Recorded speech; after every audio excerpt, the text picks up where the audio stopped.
we at the condo, let's have a pool party. Ain't no space in the garage, I got a new Bugatti. Hey, yo, turn that piano up, man. Double MG. Maybach music. Hey, what's up, guys? How we doing? Today we're going to talk a little bit more about outfield. I know I keep getting a lot of requests. People want examples of all different things involved in playing the outfield. I'm going to try to get to those as much as I can. Right now I've been busy. I've been on the road a lot, so it's tough to make videos of how to crow hop, how to go back on a ball, all those type of things. So I better stick with more of the fundamentals, more of the mental side, and then we can move on to that a little bit later when I get a little bit more free time.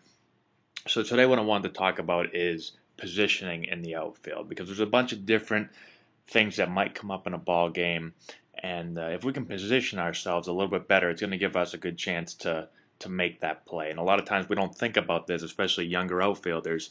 We just rely on our athletic ability, but if we can think the game through a little bit better and put ourselves in the position where the ball's going to be hit more often, we'll make more plays. So today we're going to talk about our positioning. First we'll start with straight up, then we'll talk about two strikes, and then we'll talk about no doubles. So the first thing is just a straight up positioning.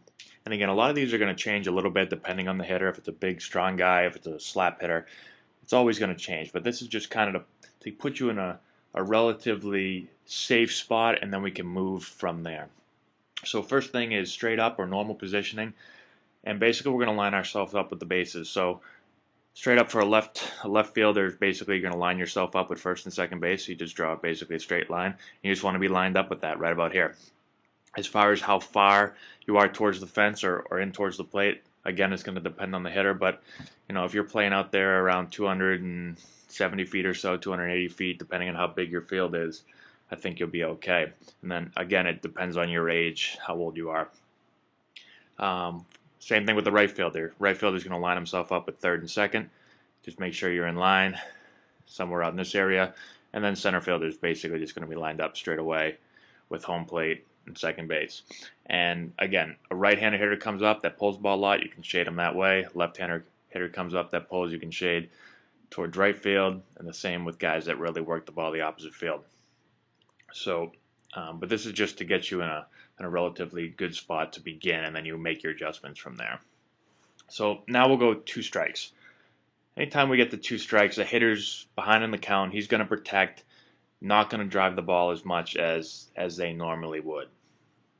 So what we're going to do is, for a two-strike approach, the opposite field outfielder is going to play in a few steps and towards the line to protect against the flare. This, again, is going to vary on the type of hitter. If it's a big, strong guy, you're probably not going to move in and shade as much to the opposite field line, especially if it's the guy that pulls the ball a lot. If it's a small guy, a slap hitter, then we're going to play even more. So instead of just a few steps, maybe we take 5 steps in and towards the line. So it all really depends on the hitter. But the biggest thing is, let's just talk about left field for an example. Let's say we have a left-handed hitter up, and he's not a big guy. He's a leadoff hitter or bottom of the order type guy. So we're lined up. Let's say we're playing right here for normal depth. All of a sudden it's two strikes. We're going to really come in, let's say 5 steps, and towards the line 5 steps. And it might feel really shallow, but if it's a small guy, he's probably not going to drive the ball with 2 strikes over your head. Rarely ever happens. So we want to take away what is probably going to happen, which is going to be 2 strikes, pitcher throws the ball out of the zone, and he just reaches out and pokes the ball, and you've seen it a bunch of times, ball lands right in here.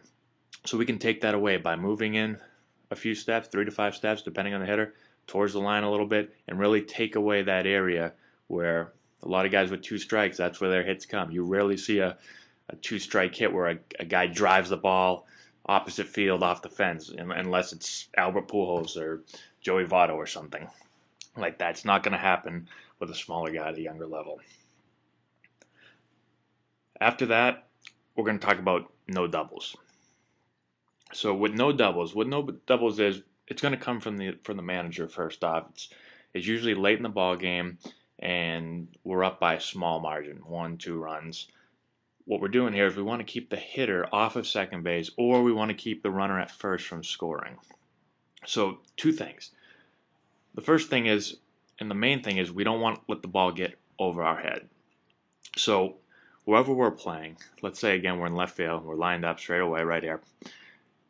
We don't want to let the ball get over our head. So the first thing we're going to do is move back. Let's say 5 feet. Again, dependent on the hitter. But the idea is we need to move back and make sure, put yourself in a position where you know the ball can't get over your head. The second thing is we're going to move towards the line a little bit. Again, let's say, just for an example, 5 feet towards the line. That way, a ball down the line, and you don't need to know this, but, well, I guess you can know this. As infielders, we're going to do the same thing in a no-double situation. So the corner guys are going to move towards the line a little bit because they're looking to keep the ball from going down the line. But you're also going to do pretty much the same thing. Not going to get as close as an infielder, but you are going to go from your regular positioning. You're going to go back and towards the line a little bit. That way, if a ball does get over his head or down the line, we'll be able to cut it off quickly and get the ball back to second base to keep that runner off of second. Or we'll be able to get down the line, get the ball quick enough to throw the ball home to keep the runner from first from scoring. Now, it's important to understand how we're going to move and why we're going to move.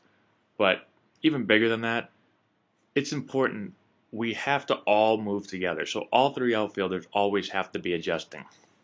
So if we get the 2 strikes and a left-handed slap hitter, I know that I basically only broke down one position, but everybody's going to move. So if we're 2 strikes and we're normally playing here on a left-handed hitter and we're going to move in, let's say 5 steps and towards the line a little bit to take away that flare, the center fielder cannot be playing straight up way back here or shading to the pull side, and we're leaving this huge gap right here. So everyone needs to move together. There's 2 strikes on a guy, left-handed hitter, and our left fielder moves in and over. Well, our center fielder's got to come with him, and our right fielder has to come with him. We all need to move in unison. We can't have big gaps in the outfield. That's when we really get hurt, when we don't understand where a guy's playing or why he's playing there. So every single pitch just about, you should be looking to your other outfielder. If you're the right fielder, always looking with the center fielder and always keeping that relationship the same. So whatever distance you guys are normally, you want to keep that distance the same. So if he's moving over, you can't just stay here, and you definitely can't move this way. You need to move with them. There's a reason why we're moving, and we always have to stay together. So communication in the outfield is key. Outfielders should always be talking to each other. And the center fielder is the guy that really has to make it happen. I haven't played a ton of outfield in my life, but I have played outfield. And I've played with some great center fielders that every pitch are always letting you know where they're going. Hey, there's 2 strikes. They'll whistle over. Hey, we're moving this way. We're moving that way. We're moving in. Whatever we're doing. I've also played with some center fielders that don't take control and don't say anything, and that's when I've noticed the outfielders really aren't on the same page because we're always guessing. Did he move over? Why is he moving over? And sometimes you don't realize he's moving over. So the center fielder is basically the quarterback, and don't be afraid if you're a center fielder to be letting your guys know. They're not going to get mad at you or think that you're bothering them by whistling over there or letting them know every play. You're the quarterback. When I play corner outfield, I love playing with a center fielder that's going to always let me know what's going on, especially where I'm a guy that doesn't play a lot of outfield. It makes me feel a lot more comfortable when the center fielder takes control and says, hey, we're shading this way, we're moving this way, and we're always working together. And the last thing with regards to positioning in the outfield is make sure you're always picking up your coach. Your coach is the guy that, let's say a hitter comes up and he might have a little bit better idea of what a guy's going to do, and he wants to move you.